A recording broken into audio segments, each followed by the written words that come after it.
Góðan daginn, Grétar Mar Jónsson heiti ég og ég ætla að vera hér með þátt sjávarútvegsmál, nokkra þætti og við ætlum að ræða fiskveiðistjórnarkerfið, hafrannsóknir, nýsköpun í sjávarútvegi og ýmislegt, jafnvel hvalveiðar, fiskeldi í sjó og fiskeldi á landi og frystiskip og ýmsar koma inn á ýmsa þætti sem eru í fiskveiðistjórnarkerfinu og ræða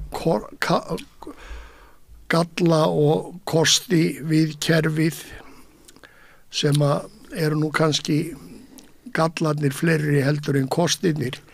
En í þennan fyrsta þátt hjá okkur, af því að það nú að styttast í strandveðar, að þá er ég með 2 trillukalla, Atla Hermannsson og Guðlaug Jónasson, og við ætlum að ræða strandveðar og það sem blasir við hjá þeim núna 2. maí mega er byrja að veiða. Og Guðlaugur, hver er þín reynsla af sjó? Byrjaði 16 ára sjó á netum og loðnu og var á togurum og svona með skóla og kláraði fiskvinnsluskólan 87 og þá var ég á frystitogurinn sem vinnslustjóri, Haraldi Kristjánsinni, Júlísi Geirmundssyni 5 ár, Guðbjörginni, fór svo til Kína í fiskvinnslu, var út í Kamtsjaka, var á rússneskum togara í Barentshafinu í 2 ár og svo 19 ár í Afríku, Marokkó, Máritanía, Namibíu og Angola. Það er svona eitthvað 5 ár síðan ég hætti því. Þú hefur víða komið við í rauninni. Já, það má alveg segja það. En Atli? Já, þeir eru bara fljótsvara sko. Minn ferli bara mjög stuttur og lítill. Ég var þó þess aðnjóðtjandi að fá að fara nokkra túra á síðutogara, 72-3. Já. Sem bara gutti og er enn að tala um það, því að þetta var mikil lífsreynsla, en ég hef aldrei verið sjómaður sem slíkur. Ég var að vísu á loðnu og ég fór alltaf í aflýsingar á rækju, já, og loðnu líka þegar ég var í veiðarfærasölun á sínum tíma. En ég var aldrei, ég gekk aldrei út frá því og sagði aldrei að ég verið sjómaður, sko. Nei, þú hefur verið svona tómstundar sjómaður. Já, og stefnaði að verða það áfram í sumar. Að verða alvöru sjómaður í sumar. Já, ég segði alvöru, sko. En, drengir, þið kynntust, og hvar var það? Það er 2 ár síðan í Kópavogshöfn. Já, sko, bara eftir upptælningunni hjá Gulla að dæma, sko, það var nú erfitt að kynnast Gulla því að hann var bara lítið á landinu, sko. Já, það var í Kópavogshöfn og ég var þar og er með strandveiðibát. Já. Og ég auglýsti nokkrar færavindur til sölu á einhverju miðli og Gulli rekur augun í það og Gulli hafði mikið áhuga fyrir því að kenna sér færavískurúlurnar, sko. Og hann ringdi í mig og kom bara nokkur myndir setna og sagði, þú selur ekki þessar rúllur. Og það var svona upp að við og hann hefði mikið áhuga að kynna sér mekanismann. Málið var að þær virku ekki nóg vel hjá mér og en Gulli var mjög fljótar að finna út í því hvernig láta stilla þær þannig að þið virkuðu og virka enn. Já, já. Og svo þetta leiti þá flytjum við nokkur saman inn 18 stykki af þessu rúllum, Olvind frá Færeyjum og það bara komið fínt út og hampiðinni farin að selja þar núna eða út. Já, já.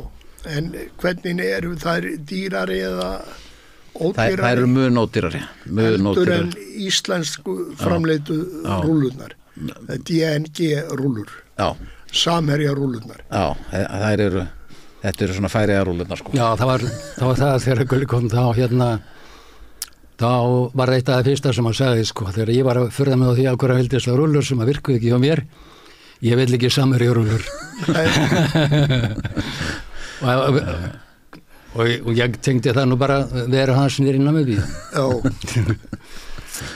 En svo við snúum okkur að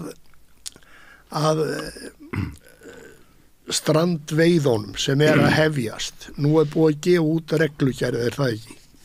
Var það ekki í dag? Jú, já, ég gæra í dag og það eiginlega óbreytt. Kynni ykkur það? Já, svona aðeins, þetta bara með svona bara svipuðu sniði og lágmark 10.000 tonni það ekki, sem gefið út. Já, það sagt. Og ég nú bjart síðan á það að hún bæti nú í síðar, sko. Já. Já, hún geti gert það, sko, sem verandi þingmaður norðaustursvæðis. Já. Já, hún hefur náttúrulega tjáð sig þetta svolítið og hún til að mynda á nýlegu lagafrumvarpi, þingmannafrumvarpi með Jóni Bjarnarsyni og þar kemur stefna Vinstri grænna fram og sem að auka í félagslega pottin úr 5,3% í 8,3% og síðan í 10% í áfengum og auka við strandveiðar og maður skildi ætla það að á þingmannafrumvarpið sem nýkomið fram frá henni að sé þá eitthvað að marka þetta. Já, við skulum vona það ykkar vegna og annara strandveiði sjómanna vegna en maður náttúrulega ekki bjartsýnn eftir síðasta sumar þegar þetta var stoppað 11. júlí þar sem átti að duga í 4 mánuði var bara rúmir 2 mánuðir. En það var svoleiðis að Vinstri grænir lofuðu öllu fögru varðandi strandveiðar fyrir síðustu kosningar og ef þeir ætla ekki að gera það núna síðasti séns að þá bara spurning hvort að nokkur að þeim komist inn á þing. Það náttúrulega möguleiki. En kannski rétt, Jón Bjarnason kom með strandveiðar 2009 og því ættu kannski að tala forsendurnar, söguna, mannréttindar álit Sameinuðu þjóðanna. Já, sko, að þessu kannski það að undir lok síðustu aldar þá fara smábátarnir allir saman í kerfi sem við köllum bara litla kerfi í dag. Já. Og þá eiginlega búið að loka á möguleika allra til þess að hefja útgerð nema að leigja frá öðrum eða kaupa þar dýrum dómum af þeim sem fengu kannski auðlindarnar fyrir ekki neitt, sko, eða heimildir þar. Og það voru upphafið kannski við getum sagt, sko, að það eru 2 ágætu sjómenn af Vestfjörðum sem að setjum sig ekki við þetta og þeir fara að róa og eru síðan teknir eða greipnir og kærðir og dæmdir hérna heima og þeir sættu sig ekki við þetta og skjóta málinu til mannréttindar nefndar Sameinuðu þjóðanna. Já. Og þetta minni mig 2003 og svo kemur dómurinn frá eða úrskurður nefndarinnar. Mannréttinda nefndarinnar. Já, 2007. 12. desember. Já, þú maður þetta. En það helstu þessu svolítið mikið á loftið þegar þú varst á þingi. Já. Og þar stendur bara skýrum stöfum að reglurnar hérna, það eru í berhögg við jafnræðisreglu stjórnarskrárinnar. Það verið að mismuna mönnum, það verið að, og það sé semst ekki ástæða til að þó sé verið að setja kerfi, þvinga kerfi til þess að reyna að koma í veg fyrir hrun fiskstofna, að þá sé ekki ástæða til þess að loka kerfinu með þeim hætti sem gert var. Að skrúa væri bara fyrir þannig að mönnum væri engar bjargir, væru allar bjargir bannaðar. Já. Þetta er svona upphafið af þessu, sko. Og þetta er 2007 og þetta leiðir til þess að ríkisstjórnin Vinstri grænna og Samfylkingarinnar gripið til þess að smíða frumvarp og þar er Jón Bjarnason, pabbi Ásgeirs í Seðlabankanum. Já. Hann er þarna sá sem er prímusmótor og keyrir kerfið áfram eða kemur því á laginnar, sko. Startar því svona. Já. Á alveg stóran heiður skilið. Já. Hann á það, sko. Já. Hann barðist tvílíkt við þessa reyndar mann ég þetta þannig að þeir komu með í kosningabaráttunni frjálsar handfæraveiðar og samfylkingin bætti ofan á og sagði innkalla allar veiði heimildir og endur útluta en hvorugt gerðist í rauninni því að það er ekki hægt að tala um frjálsar handfæraveiðar þegar að menn eru bæði handjárnaðar á höndum og fótum. Já, það er strandveiðar. Það er þannig. En þeir eru oft góðir að lofa svona fyrir kosningar. Já, það er ekki óþekkt fyrir mig. Þessir tveir vestfirsku sjómenn, þeir eru alltaf sjaldan nefndir á nafn, sko. Og annað að þeir hafa aldrei fengið bætur sem að mannréttindanefndin sagði ætti að borga þeim. Nei. Þeir hafa sitið bara hjá garði. Já, en þetta var Erlingur Sveinn Haraldsson og Örn Snævar Sveinsson. Hann er látin. Já, nýlega látin. Já. Þannig að þetta er svona sorgarsaga og fórn sem þeir fórnuðu sér þarna. Fórnuðu sér fyrir aðra sjómenn. Fórnuðu sér fyrir almenning. Fyrir almenning. Já, ekki fyrir sjálfa sig. Nei. En svo við höldum áfram svæðaskipting á handfærum, Guðlúr. Mín skoðun er svo að landið eigi bara verið eitt svæði. Til dæmis þá bara eins og hérna bátar á Reykjanesun og Akranesi. Þeir þurfi ekkert að vera mættir út á Snæfellsnes 2. maí, frekar en þeir vilja. Þeir geta farið þangað þegar fiskgengdin er komið þangað. Það er oft gott í Þorlákshöfn fyrstu 2, 3, 4 vikurnar. Já. Og líka ef maður fara vestur og svo bara nennar þess ekki lengur, geta farið tilbaka aftur og tekið 1, 2, 3 róður að þeir vilja. Bara þetta á að vera bara frjálst. En sko, hvað maður vilja gera út. Svæðaskipting í 4 svæði hringinn í kringum landið býr til ágreining á milli strandveiði sjómanna. Sitt sýnist hverjum, auðvitað horfa allir á sitt heimasvæði og þetta er náttúrulega eins og við höfum heyrt núna síðustu daga að sveitastjórnarmenn á Norðausturlandi eru ósáttir við það að bátar frá Raufarhöfn og þarna á Norðausturhorninu er að skrá sig, flytja sig og þurfa þá að vera í allt sumar, jafnvel vestur á fjörðum. En þetta er nú ekki margir bátar. Ég er bara að róa frá Ólafsvík að þegar fiskgengd hérna út frá Hafnarfirði er bara ekkert nógu mikil. Nei, ekki hún er bara ekkert nógu mikil. Og þarna upp í júli, ágúst ef að tímabilið er það. Byrjun júli, allt, það er bara búið sko. Já, það er oft í hérna á suðvesturhorninu og við Reykjanesi þá eru mæ og júni allt í lagi á handfæri. Svo er það minna júli og ágúst. Já, og ef við tökum bara hérna Akranes sem dæmi, þá mega bátar frá Akraneseyki sem eru skráðir hérna á sveiðið í sínum heimabæ, þá mega þeir ekki landa á Arnarstapa en þeir mega landa á Hornafirði. Já. Ég held að þetta segir bara nokkuð sko. Já. Svæðin eru gríðarlega stór.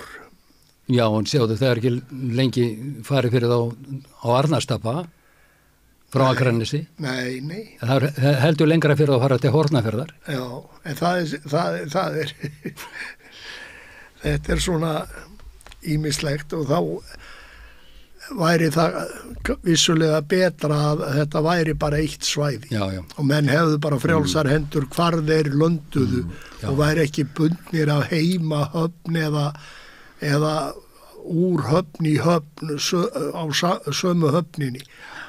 Þú verður að landa í sömu höfn og þú fórst úr, er það ekki rétt svoleiðis? Nei, þú mátt landa í næstu höfn sko. Má ég landa í næstu höfn? Já, þeir hafa farið hérðan og tekið skammtinn á leiðin út á Snæfellsnes til dæmis. Já. Þeir hafa gert það sko. Já. En Hafrannsóknastofnun Þetta tala vísindakirkjuna í Hafnarfirði sem áður var á Skúlagötu 4. Meðal annars. Þetta falleg bygging, en mér var sagt að fyrsta daginn þegar ringdi hressilega þá seldust upp allar vassfötur í Hafnarfirði. Og svo gleymdu þeir vist alveg þetta æðsta stofnun hafs og vatna. Þeir gleymdu alveg að gera ráð fyrir hækkun yfirborðs sjávar. Og svona með hæstu sjávarstöðu síðustu ára það vantar ekki nema 70 cm að flæði inn úr þröskuldin hjá þeim. Höfuðborgarsvæðið sígur 30 cm á öld, þannig að það er ekki mikið upp á hlaupa, en það er verið að gera grínaði Hafnarfirði þegar borgarlínan verður komin það verður gert svona bara þoskalínu í gegnum Hafró og það bara telja þér þoskinn þannig kemur eins konar flæðilína. Það verður flæðilína. En það er margt sem þeir eru að gera þarna og sumt vittlust svona okkar mati. Eins og hvað? Stofnstærðarmælingar. Og þá ertu þá að tala sem byggist á togararallinu. Já, ég skrifaði grein þetta sem að... Já, ég ætla að minnast á það. Þú skrifaðir góða grein í síðustu viku sem var birt í Morgunblaðinu. Já, það var 1985 þegar byrjað togararallið sem er þeirra svona aðalrall. Já. Þá vissu þeir ekkert hvað var að gerast þarna niðri. Það var bara kasta trolli og svo reiknaður út hvað var mikið að fisk í sjónum.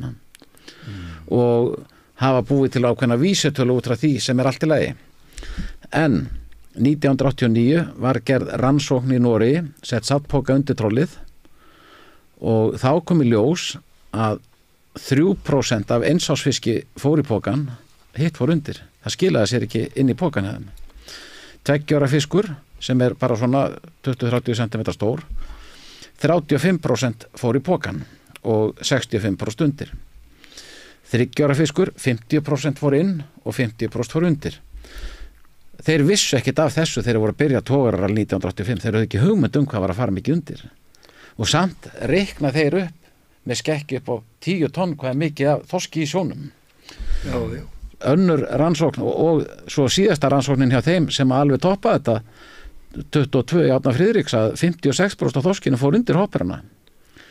Og hann svarar þessari grein forstjóri Hafró bara strax í morgun og segir að þó örfáir, ég man ekki hvernig orðaði, fiskar fari undir, þá skiptir það ekki öllu máli. Nei, í stóra samíkinu, sko. Örfáir fiskar 50%, svona, það skiptir ekki öllu máli, sko. Já, í fyrsta og öðrum árgangi, sko.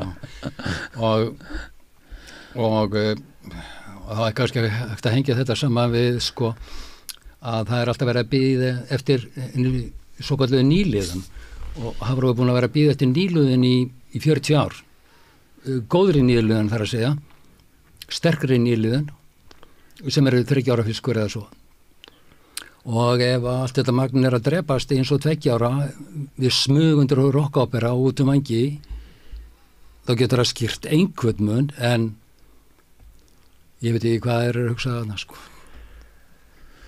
Svo erum við náttúrulega ekki að tala sjálfsátt á þorskinum, hjá þorskinum heldur.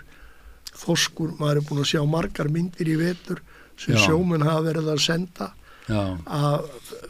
af hvað er í maga fisks og það er smá ísa, smá þorskur og alls konar kvikindi. Hann étur bara allt sem kjafti kemur. Það er ekkert öðruvísi. Bara sem passar, sko. Já, maður hefur nú meira sér að fengja og það hefur sporðurinn staðið út úr þeim, sko. Já.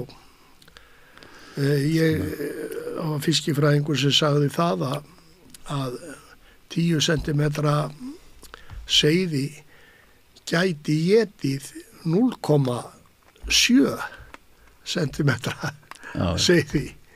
Það væri að gæti gert það. Það hefði verulega áhrif og það var reyndar rannsóknarstöð í Sandgerði. Það var nú reyndar lax sem var í einhverju tilraunaeldi og þar þá fækkaði seiðunum. Sum seiðin stækkuðu mjög hratt og voru orðin stór og myndaleg, feit og falleg og þau, en svo fundust ekki önnur sem höfðu týnt tölunni. Nei. en þá var það bara sjálfsátt, þá bara át stóra seiði, litla seiði. Já. Það var bara svona eins og lífríkið í hafinu. Stór fiskur étur lítinn fisk og akkurju búið að éta allan humar. Akkurju veiðist engin humar. Já, og rækja. Og akkurju veiðist engin rækja. Það nú að þorski, hann búin að éta þetta allt. Úthafsrækja, það reyndar þokkaleg rækju við búin að vera núna inn í Arnarfirði. En þetta hefur allt, þetta spilar allt saman. Lífríkið. Já, lífið sko hjá venjulegum þorsk snýst bara það að éta og verða ekki í étin. Já, þetta gengur þannig fyrir sig. Já. En þú varst að í greininni þinni kemur fram að við höfum orðið af tekjum. Já, þetta síðan að við settum kvótakerfið á. Bara þetta vannmat á þorski og við höfum verið, sko, þetta gríðarlega magn sem að fer undir í þessum rannsóknum hjá þeim og það að sína sig bara helmingur af fiski að fara undir og það bara passar með við það. Við erum að veiða helmingi minna fiski heldur en áður en við fórum að fara eftir þessari ráðgjöf hjá þeim og þetta eru 4.000 milljarðar sem að vantar inn í hagkerfið. Já, inn sem útflutningstekjur. Sem útflutningstekjur. Plus margföldunar áhrifin svo inn í hagkerfið. Og þú ert að tala 4.000 milljarða. Já. Þú ert ekki að tala neina smáaura. Þetta eru svakalegar upphæðir. Svakalegar upphæðir. Já. Og þetta þýddi nú ýmislegt fyrir okkur gegnum tíðina ef þetta væri komið allt inn í Íslands samfélag. Þetta vannmat hjá þeim og hvernig þeir vinna þetta. Og þú ert bara að tala þorsk þarna. Nei, við skulum taka hitt bara inn í, það allt í lagi. Já. Við getum fengið 10 hagfræðinga til að reikna þetta út og það fær engin sömu niðurstöðuna. Nei. Og segjum bara þetta talan. En þetta bara stærsti skandall Íslandssögunar. Já, það eru fiskifræðingar eins og Jón Kristjánsson sem fullyrða það að við veiðum helming of lítið af þorski sérstaklega og reyndar á öðrum tegundur líka. Ufsa og ísu, karfa og öðru. Þetta passar bara við það sem ég að segja. Ég alveg sammála um það. Sko, myndin hún bara tiltölulega einfald og hún blasir bara við. Ég tek oft tímabilið sko frá því eftir seinni heimsstyrjöld upp á 1950 og fram að því að við rekum Breta og Þjóðverja út úr landhelginni, fyrst 72 og síðan 75 endarlega út, að þá meðalafli, sko, við Íslendingar, Bretar og Þjóðverja, samtals meðalaflin 438.000 tonn ári, sko í 25 ár. Já. Það sá ekki högg á vatni í 25 ár. Nei. Og við vitum það að Bretarnir voru bara með 120 mm í pókaði svo. Klædda póka með pólskum lífum. Eða jafnvel smarri riðil. Þeir lágu sem sagt í smáfiski sem að þá var skilgrendur 150 mm. Já. Og það sá ekki högg á vatni í 25 ár. Nei. Segir þetta ekki neitt eða? Þetta segir bara allt. Já, allavegana þarf að horfa á þessa hluti að meiri sko ábyrgð að það sé svo margt annað sem spilar inn í heldur en það sem við höfum trúað jafnvel í gegnum og sérstaklega Hafrannsóknastofnun hefur trúað í gegnum tíðina og þeir virðast ekki vera sko að efast eitt eða neitt sitt ágæti. Nei. Þeir endurskoða aldrei og það eru aldrei einhverjir sem rís upp á afturlappirnar í Hafrannsóknastofnun og mótmæla því sem að þar verið að gera. Eða hafa aðra skoðun eða neitt. Við sjáum lögfræðingar rífast lög, túlkun á lögum. Við sjáum hagfræðinga rífast hagfræði útreikninga og við sjáum alls konar fólk í öllum stéttum, jafnvel lækna, rífast læknavísti og annað í þeim dúr, en það er bara eitt halleluja þegar kemur að fiskifræðinni. Já, sko, við þekkjum ákveðna aðila sem hafa verið að gagnrýna Hafrannsóknastofnun í bara síðan 30 ára eða svo, og við getum talað um Jónas Bjarnason sem að efnaverkfræðing og Jón Kristjánsson og Ditta á Bakka Kristinn Pétursson og svo Magnús fyrirverandi veðurstofustjóra, og þeim aldrei svarað og það hefur aldrei, þeir eru eða kannski sínu tíma og áhuga launalaust í að vinna upp úr skýrslum og gögnum Hafrannsóknastofnunar og segja sitt álit, og þeim aldrei svarað. En svo bara eru undur og stórumerki núna að Gulli skrifaði í Morgunblaðið og Hafrannsóknastofnun svaraði bara daginn eftir. Þannig að þetta er kannski merki breytta tíma. Við skulum vona það. Já, kannski eru þeir líka að verða smá hrættir þegar að við spurjum hvar er humarinn, hvar er rækjan, úthalsrækjan, hvar er lúðan og ýmislegt þess áttar. Og tilgangur með kvótasetningu fyrir 40 árum var að byggja upp fiskistofnana, sérstaklega þorskstofnin, og árangurinn í því er engin. Við erum búin að vera í 40 ára tilrauna starfsemi. En svo hefur maður alltaf þá trú að það sé miklu meiri fiskur, sérstaklega þorskur í sjónum heldur þeir vilja. Og það er eins og að sé einhver aðri blá hönd sem að stjórnar hvað við megum taka úr hafinu. Já, sko, það eru rúm 20 ára síðan að það heyrist fyrst hjá LIU að stað fyrir að vera að hringla með þetta fram og tilbaka hvað með veiða mikið á milli ára, þá vildu þeir bara jafnstöðuafla 200.000 tonn. Og þetta var Friðrik Jón Arngríms sem að sagði þetta fyrsta með minnir. Og ef þú tekur bara aflan í þorski frá aldamótum núna, þá er hann nákvæmlega 200.000 tonn. Er þetta tilviljun? Það er góð spurning. Nei, sko, ég skil það alveg að menni vil ekki hafa svona rokkandi milli ára, þetta bara auðveldar sölustarfið og það er það sem er vilja. Þú geta gengið bara inn á lagarinn, tekið ákveðið magn og selt ekki einu. Þetta útilokar aðra, meðal annars strandveiðibáta og aðra að fá aðgang að veiðum.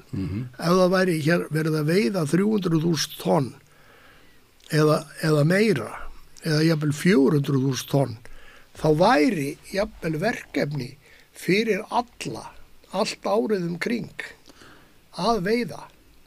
Þannig að þá yrðu margir aðrir sem væru að spjara sig ágætlega. Er þetta af því að þeir eru komnir með þetta að eigin mati í eign veiðiheimildirnar og vilja ekki hleypa öðrum inn, ótta við það þá lækkar leiguverðið á veiðiheimildum sem þeir eru að bæði að leigja frá sér innan ársins eða selja þegar þeir vilja fara út. Já, hvað myndi gerast ef að það eru það mikil fiskþyngd hérna og það kemur upp svo staða að allar veiðar eru gefna frjálsar. Hvað myndi það gerast í sambandi við veðheimildirnar? Hvernig myndi bankarnir svara því? Hvað verður þá leigutekjurnar? Þetta er bara eitthvað að vestar sem myndi gerast.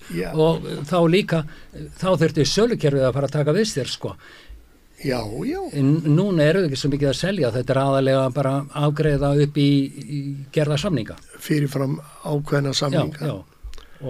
En reyndar eru við að vanrækja ýmsa markaði sem kannski skil ekki alveg sömu krónutölu en ekki langt frá. það eru til dæmis saltfiskmarkaðir, það eru skreiðamarkaðir sem við erum alveg að hunsa í dag og svo markaðir bara á önnur lönd þó þú sé ekki kannski í hæðstu verðum á miða við það sem að við erum að selja í Frakklandi og Ameríku og Bretlandi, Þýskalandi.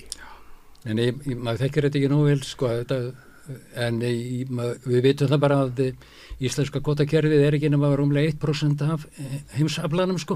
Nei. Og þó þjóðinni sér talin trúum það að við séum leiðandi fremstur og bestir, að þá er það bara eins og að segja að Siggubúð á Suðureyri var leiðandi á matvörumarkað á Íslandi. Já. Ég meina, Norðmenn og Rússar er að veiða í Barentshafinu 1.000.000 til 1100.000 tonn af þorski. Svo veiða aðrar þjóðir líka. Meira segja Kanadamenn er að veiða eitthvað og svo náttúrulega Færeyingar og svo eru Danir og Bretar og Írar og allir eitthvað að veiða. En þetta er nefnilega svo grátlegt varðandi í strandveiðarnar að þetta er svo mikil hungurlús að skuli ekki vera hægt að bæta við sem bara eins og núna ára einhverju 10.000, 12.000 og allir vera ánæður. Það er bara eins og að ég að slíta hjartað úr LIU. Það er bara eins og þeir séu búin að ákveða það að draga strikið í sandinn við þetta, hafa átökin það hvort það eru 0,83% veidd eða 1% og þeir gefa sig ekki með það að liðka til fyrir upp á 50% í viðbót eða eitthvað svoleiðis 4-5.000 tonn, þá eru strandveiðimenn mjög ánægði með sitt og gætu jafnvel verið lengur heldur en í 4 mánuði, gætu jafnvel verið í 6 mánuði á veiðum ef þeir vildu, það er engin neittur til að gera þetta, en það sem er kannski rétt að ræða í þessu, það er verðið fyrir strandveiði fiskin. Nú er honum öllum landað í gegnum fiskmarkað. Ég held að verði á honum sé 30% herra heldur en á tórunum og sem er þá að gefa mikið meiri tekjur til hafna, það er borgað ákveðna prósent af aflaverðmæti. Fyrsta lagi koma hærri hafnagjöld sem nemur 40-50% heldur en af öðrum skipum sem landa í föstum viðskiptum. Svo kemur þetta til sjómannana sem er að róa á þessu bátum, þeir eru að borga hærra útsvar sem nemur 40% af strandveiðunum, 40-50% hærra útsvar.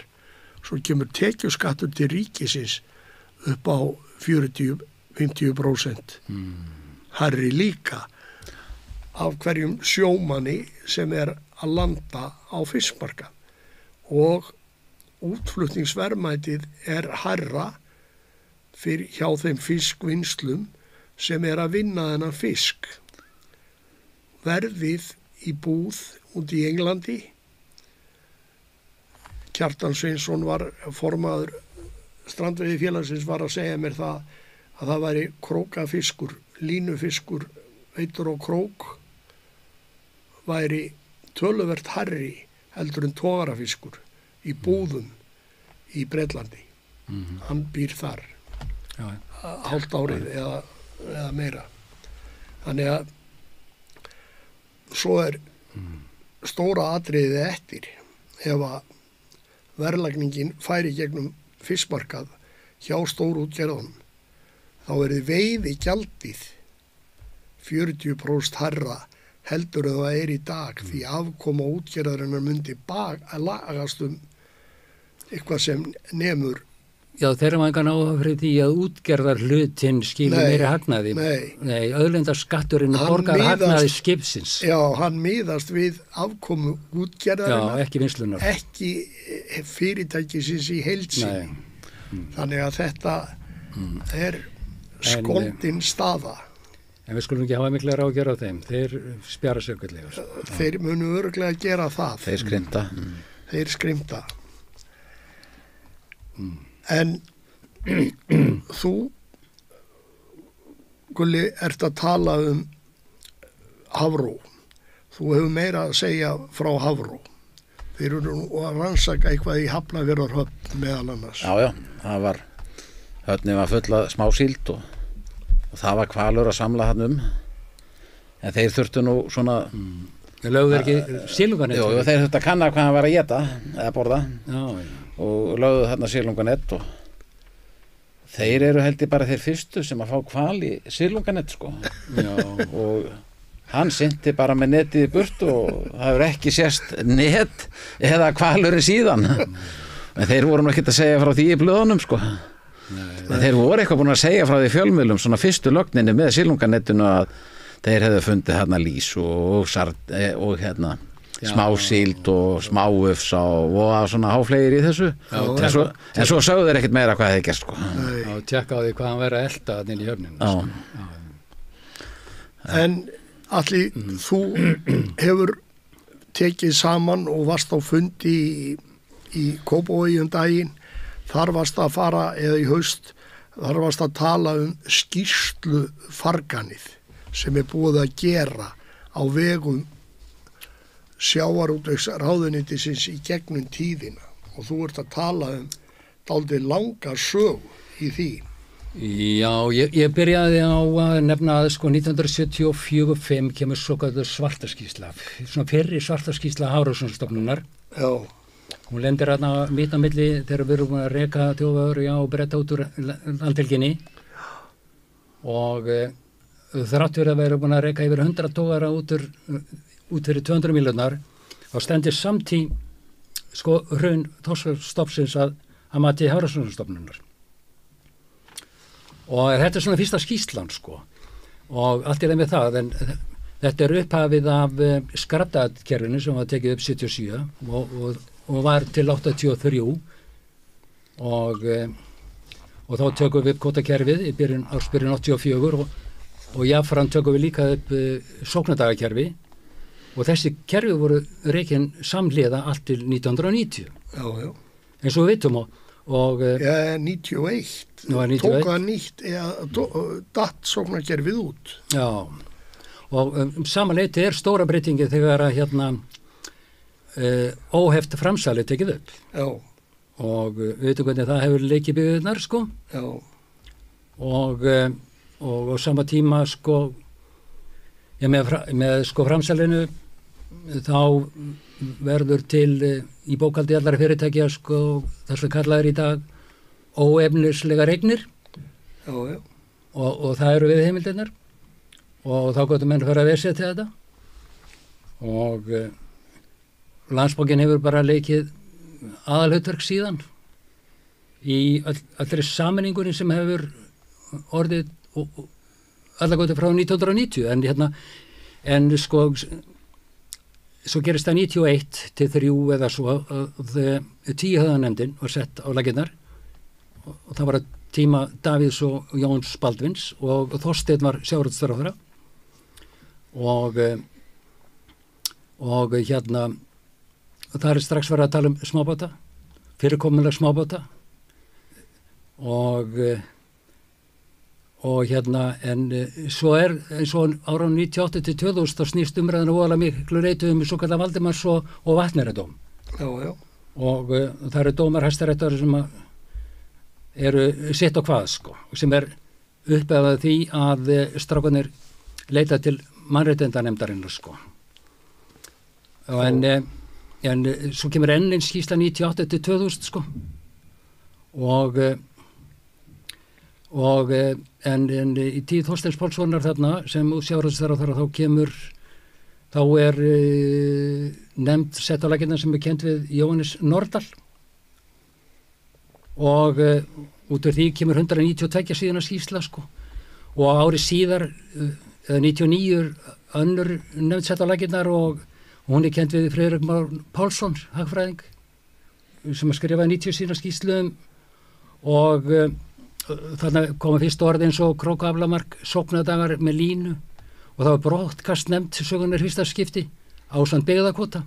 Þetta svona og þar er skýrt tekið fram sko að hámark aflahlutdeildar skuli ekki vera hærra en 12% sem nú verið að reyfa við, eða reyna. Já.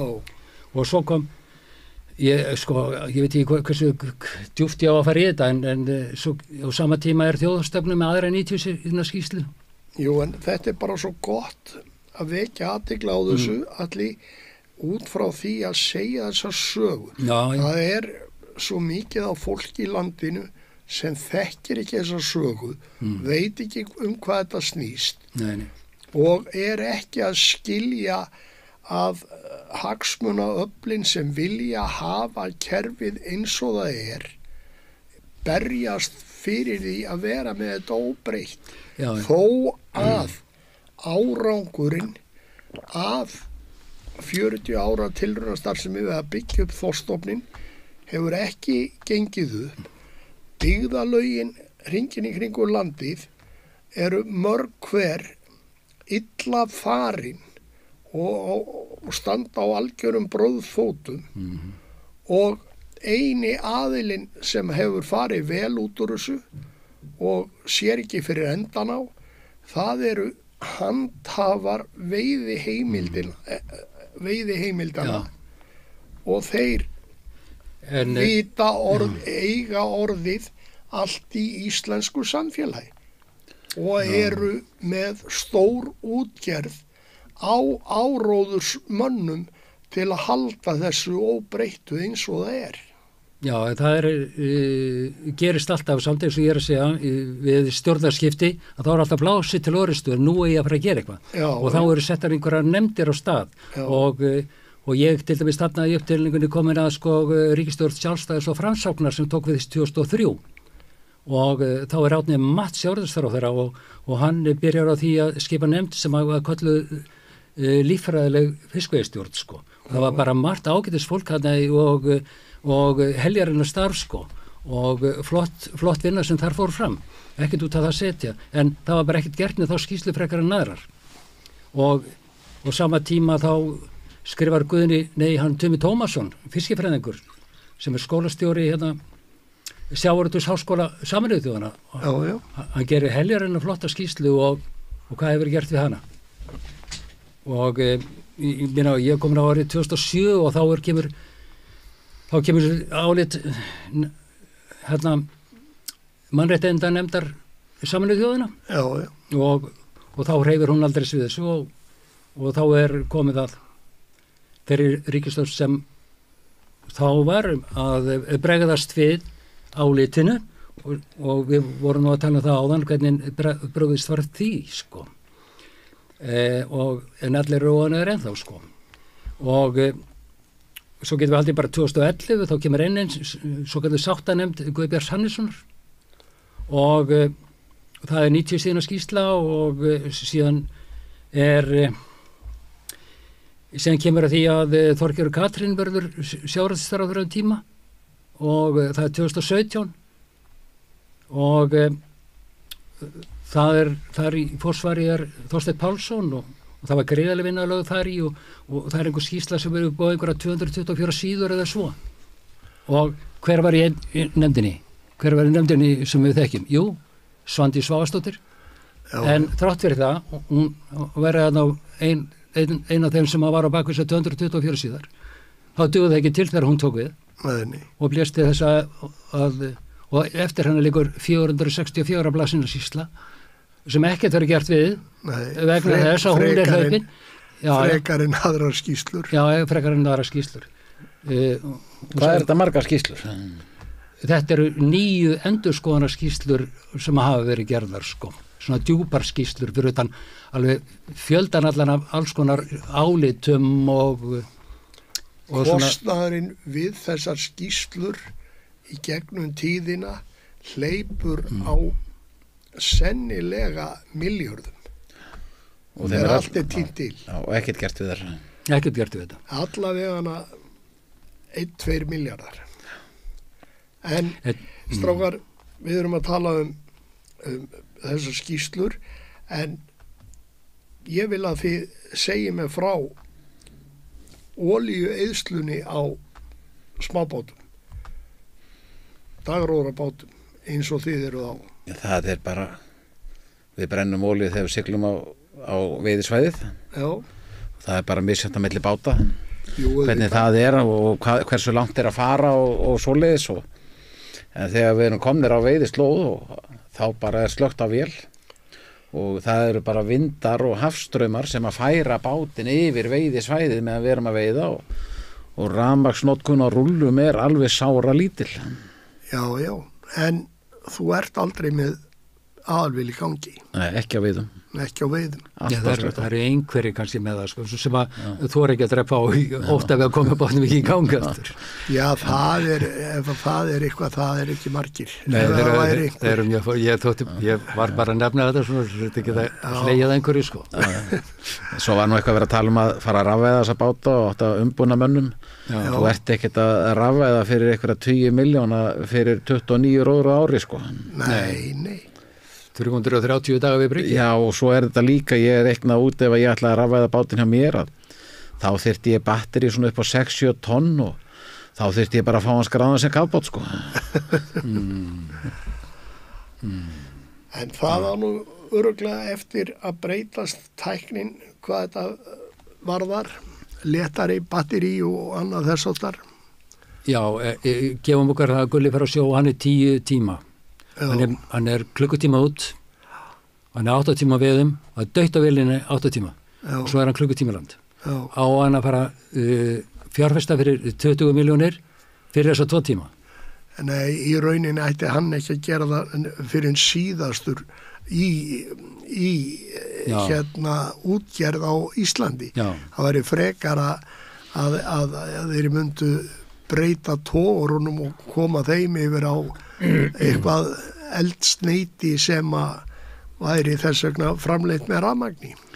Ég fór heljar fyrirlestur í Hörpu svona orkumál hjá fiskskipum og þetta var allur dagurinn sko og verið að þvæla þetta svona fram og aftur. Mér fannst það best sem hann sagði hjá Wärtsilä. Hann sagði, við erum búin að prófa að keyra öll þessi eldsneyti á öllum veljum með okkur og við erum ennþá að keyra. Það sem að stendur bara á ákveða hvaða eldsneyti á að nota og þá þarf að byggja innviðu upp fyrir það í allar hafnir. Og númer 2, útgerðarmenn eru þeir tilbúnir að borga það verð fyrir það eldsneyti sem að verður í boði. Og þetta var bara punkturinn, nákvæmlega. Já, við munum sennilega vera dálítið langt í það að við förum að sjá nýtt eldsneyti og tala nú ekki framleitt með rafmagni. Það er ekki nema kjarnorku og Finnar eru konir lengstar. Það er bara mjög stutt en að Finnar kveikt á sínu nýjasta kjarnorkuveri og það eru náttúrulega kjarnorku knúnir kafbátar til. Þetta er til. Það er búið að leysa alla tekni í kringum þetta. Já, þannig að séð. En það er nú þannig kjarnorku knúnir. Ég var með rússnesku læknir á sjó. Já. Og hann greindi sig nú sjálfan með krabbamein í síðasta túrnum sem ég var með honum og hann sagði þeir hafa nú farið flesti mínir félagar úr þessu. Já. Sem að voru með honum á svona kafbát sko. Kjarnorku kafbát. Já. Og hann var bara 50. Já. Þannig að ég myndi ekkert vilja vera með eitthvað kjarnorku félar með borð hjá mér. Nei, það er náttúrulega mikið öryggisatriði og þarf að vera mjög vel frá því gengið öllu en sennilega mun fiskiskipaflotinn með tíð og tíma þurfa að huga að þessum breytingum. Nema við tökum upp segl, förum að sigla og seglum. Já, ég sá það. Það maður hefur séð það erlendis að það eru mér að segja fraktarar að nota segl. Já, ég sá hérna að það var nýra Sri Lanka og ég var að horfa á 2 skútur og þá voru þær að draga sama trollið og voru á rækju. Já. Það getur vel verið að þetta eigi eftir að breytast en við vitum nú ekkert um það. Nei. En svo það umhverfis þátturinn annar heldur en olían á dagróðra bátum eða strandveiði bátum. Veiðafæra tjón, veiðafæra notkun, þið eruð ekki að eyðileggja botnin. Þetta eru bara nokkri krókar hann undir hjá okkur og ein sakka í endan. Já. Og krókarnir komast fyrir bara í svona litlu ísboksi. Já. Þannig að það er nú ekki mikil skaði af því og þeir segja sér ekki hægt að ofveiða fisk með þessu. Auðvitað það mjög erfitt. Því í fyrsta lagi þarf fiskurinn að vera svangur sem vill býta á krókin. En hann ekki tekinn bara hvar sem hann er. En þetta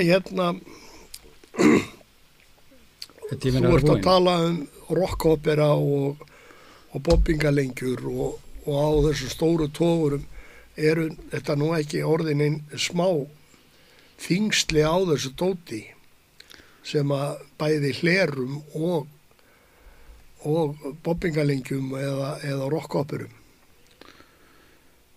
Já, það er það. Þeir eru alltaf að þyngja þetta og hann sagði mér Guðbjartur Ásgeirsson þegar hann prófaði fyrst rockopera þá fekk hann ekkert í hann, það var ekki fyrir hann fór að þræl þyngjan, hann fór að fiska almennilega og þetta eru sko bobbingarnir þeir rúluðu svona eftir hafsbotninum og slapp gríðalegt magna fiski á milli og svoleiðis, en rockoperinn, það er þessi gummihjól, þau dragast og skrapast eftir botninum og það er búið að vera að þrengja þau og svoleiðis og fiskurinn á erfiðara með að fara undir og það er auðvitað hætt við því að það er bara staðreind að fiskur er að lenda undir þeim og er að skaddast og það var gerð rannsókn í Noregi 2006, það var sett svona sandpoka undir og það var þriðjungur á þorski sem að fór undir hopperina á milli og helmingurinn af þeim fiski hann var með sjáanlegan skaða á sér og ég reiknaði þetta upp með að við afla síðustu 10 ára hérna á Íslandi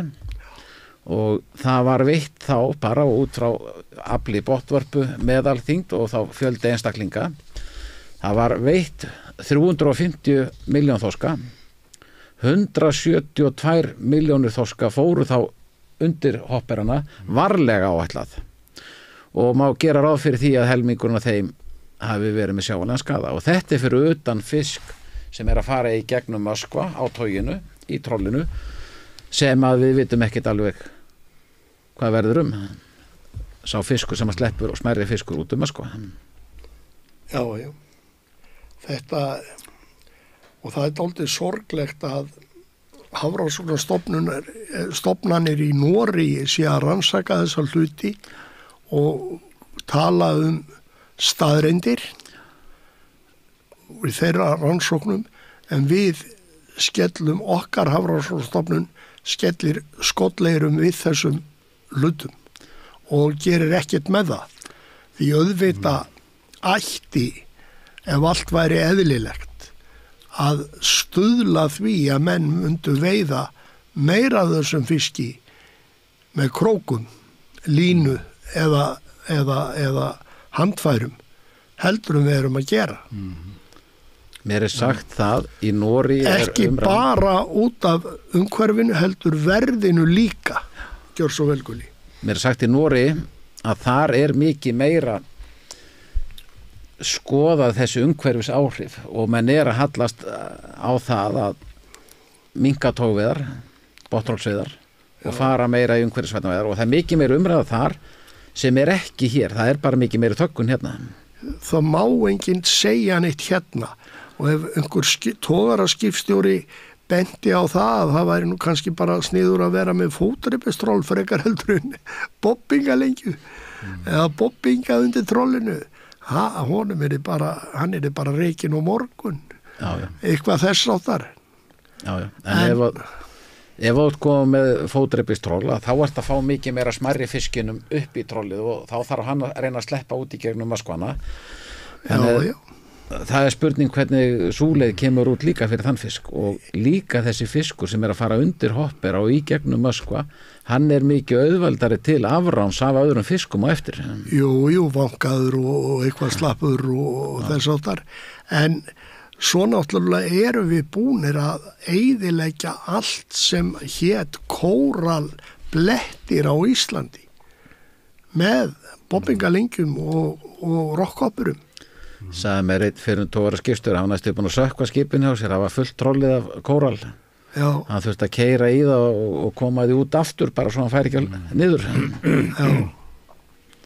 Já. Þannig að það er búið jafna mikið við jörðu. Eða jafna mikið út. Já. En við þurfum nú að snúa okkur á öðru, svona í restina. Gulli, heldur að sé verndar engill sem að fylgir þér? Það gæti vel verið, en ég veit að það er mikið beðið fyrir mér. Já. Og það var hérna... Hverjir eru að gera það? Það eru Campbell-systur í Hafnarfirði, ég færi þeim mikið fisk. Já. Og er það utan kvóta eða... Já, það er allt utan, svoleiðis. Já. Það má alveg veiða fyrir sig og sína. Já, gefa fólki svoðið. Já, ég hef oft gert það. Og það var svolítið skondið fyrsta sumara sem ég færði þeim fisk og ég veit alveg, ég og félagi með rosa mikið urrið upp á hálendinu og vorum með 2 full kælibóks og við ákvaðum að fara með þetta upp í Klaustur þegar hann hafði tengst langað og þær voru alveg ægilega glaðar og ég færði þeim meira og færði þeim þorsk og það jókst aflinn hjá mig bara 400% þetta sumarið bara á stöng og krókana og það lági ég færi bara upp í Klaustur og segi, heyrðu þið verðum bara hætt að biðja fyrir góðri veiði, en þetta var ekkert gaman lengur sko. Nei. En svo ef við spyrðum okkur að því sko hvers vegna strandveiðar sko? Já, það er spurning dagsins. Já. Og næstu daga. Og næstu daga sko. Þá er náttúrulega kannski fyrst að telja að sko samkvæmt stjórnarskrá er atvinnufrelsi í landinu. Mikið rétt. Já, og það er samkvæmt 75. greininni. Og öllum er frjálst sem sagt að stunda þá atvinnu sem þeir kjósa, en þessu frelsi má þá setja skorður eins og þar stendur með lögum, en það krefjist almannahagsmunir þess. Nú veitum við að handfæraveiðar ógna ekki almannahagsmunum. Nei. Og þá ógna krókaveiðar ekki fyrstóknum heldur sko. Nei.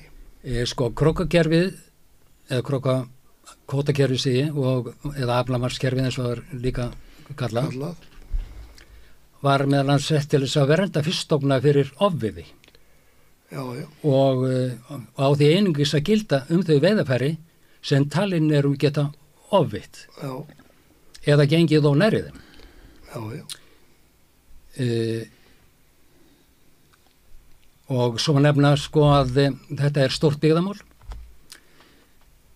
Sko strandveiðar glæða byggðir í lífi. Það er ekki spurning. Og mér sé brothættar byggðir. Já. Byggðir sem stórútgerðin er búin að brjóta niður. Já. Leggi rúst. Já. Með því að taka kvótan í burtu frá þeim. Og þá er þetta atvinna sko fyrir 700 einstaklinga fyrir utan öll afleitustörfin. Og ég hef nú verið skammaður að nefna þetta sko, en ef að hvalveiðiskipin sem að ef að hvalveiðiskipin er að skaffa 100 störf í landi og sjó sem að Sjálfstæðisflokkurinn við skulum ekki nefna hann eða. Við skulum bara segja að þingmenn töluðu það að það mætti ekki brjóta atvinnu frelsi þessa fólk sem vinnur við hvalveiðar. Já, strandveiðar skapa 10 sinnum fleiri störf, ég ætla bara að koma því að. Já. Og þar er ekki talað eitthvað sem heitir frelsi. Nei, jafnræði, sanngirni eða atvinnu frelsi. Nei. Sko handfæraveiðar eru einnig stór hluti af sögunni og bara á kúltýrnum í landinu.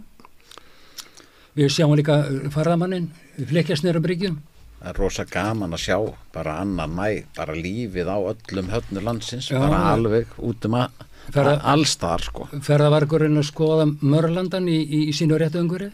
Og okkur sagt það svona þegar menn að þvælast með ferðamenn að það ekkert mál að ná þeim upp í rúturnar við Gullfoss og Geysir en að ná þeim upp í rúturnar á Bryggjanum, það miklu erfiðara sko.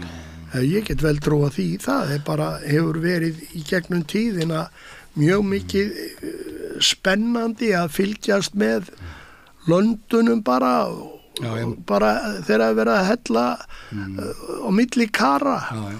Svo það líka í þessu að það hérna fjöldi sjómanna sem að hafa verið hjá stórútgerðinu og stórum skipum sem að það búið að vera að fækka skipum og menn að missa vinnuna allavega að þeir hafa farið í strandveðar. Þetta eina sem þeir geta gert, þeir vilja róa áfram til sjós. Já, og þetta nú einhver sennilega besta heilsurækt sem að eldri menn geta komist í. Svo þetta bara svo skemmtilegt. Já, fyrir nú þetta. Og þjóðin styður þetta.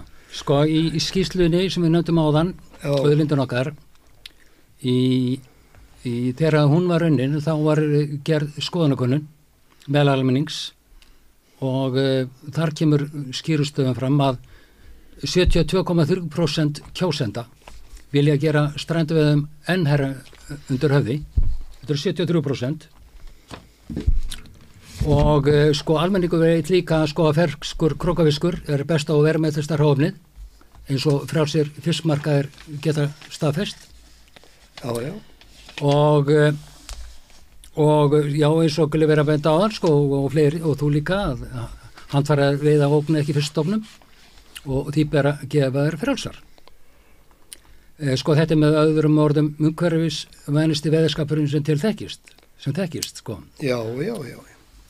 Og það er ótrúlegt að alþingismenn skuli ekki gefa þetta frjálst. Já.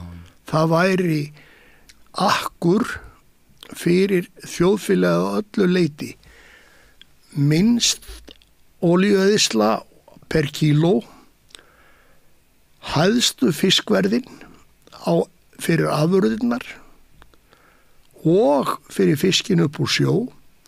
Þetta ef það er eitthvað sem maður getur sagt vinn. Þetta er svoleiðis. Og lífgar upp alla landsbyggðina. Já, fyrir utan það og gefur fólki bara og mönnum tækifæri til að gera það sem þeim finnst skemmtilegt. Já, strandveiðar bara spurningin sanngirni sko, réttlæti, atvinnufrelsi, jafnræðisreglu stjórnarskrárinnar, kúltúrinn í landinu, hvernig lífi fólk vil lifa og ekki síst heilbrigða skynsemi, ekki sérhagsmuni. Nei, en við erum í sérhagsmuna samfélagi, það er það sem ræður. Já. Það nú bara, hvað maður að segja, staðreind. Já. Og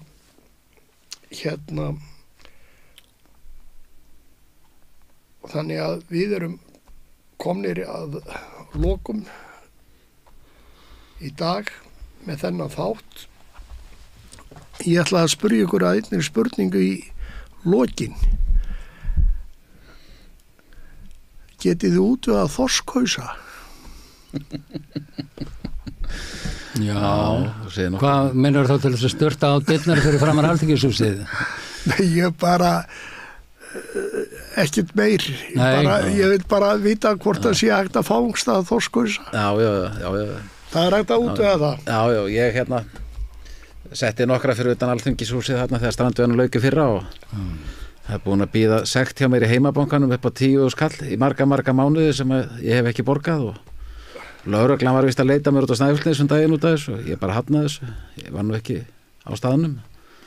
En það virðist mig að gera ýmislegt þarna annað en að setja þorskhausa sko. Og ég var nú svolítið svektur út í Kára þegar hann var að líka þessum þorskhausum við þá sem að voru þarna inn á Alþingi og ég bara ekkert sammálaði. Það er nefnilega þorskurinn, hann gerði landi byggilegt en þeir eru að gera landi óbyggilegt. Já, það er kannski ekki allir sömu þorskhausarnir en eitthvað eru þeir misjafnir og hafa misjafnar skoðanir. Já, sennilega er þetta allt sem að besta fólk hinn við beinið, þetta er þessum úlingana sem er hvert að öðru betra, en þegar þau koma saman þá hafa þau öll lent í slæma félagskap. Já, en við erum búin að fjalla hérna þetta og benda á ágæti þess að stunda strandveiðar og viljum raunverulega að þær verði auknar á hugsanlega kostnað einhverja annara, þó þarf það ekkert að vera. Þetta má vera bara viðbót við aðrar veiðar og 5.000 tonn í viðbót veitt af þorski viðbót við það sem strandveiðibátarnir að veiða, það myndi engin áhrif hafa eða skaða eitt eða neitt. Það myndi bara skadar hagsmunni, sérhagsmunni LIU? Já, hugsanlega ekki, ef þetta væri bara tekið út fyrir sviga og sagt þetta verður bara viðbót. Því fáið að veið áfram það verður ekki skertur ykkar kóti út af þessu. Það ekkert mál að bæta bara við aflaregluna út frá vitlausum forsendum. Já, það náttúrulega hægt. Við náttúrulega breyttum aflareglunni úr 25% af hrygningarstofnum sem við veittum og fyrstu daga þegar þetta kvótakerfi var, þá var það gert, en núna er búið að breyta það niður í 20%, þannig að það munar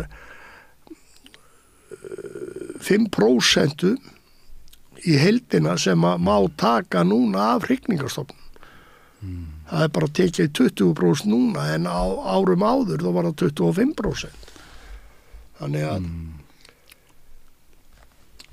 þetta er ekki mikið mál að redda þessu ef vilji væri fyrir hendi. Já, vilji allt sem þarf. Vilji allt sem þarf í þessu og mundi létta lund og laga. Við gleymum að minnast á fiskvinnslur án útgerðar sem byggja öll sín kaup á að kaupa, hafa aðganga hráefni gegnum fiskmarkaðana og byggja sína tilveru yfir sumatíman á að geta keypt fisk frá strandveiðibátum. Það er líka fullt af fiskvinnslum með útgerð sem að leggja bátanum á meðan til að fá strandveiðaflann inn. Já, en þeir þurfa á því nauðsynlega að halda. Þeir hafa ekkert úr neinu öðru að móða og þurfa bara að loka ef það er búið að stoppa strandveiðarnar. En ég þakka ekki kærlega fyrir ágætu drengir, Atli Hermannsson, Guðlaugur Jónasson. Takk fyrir.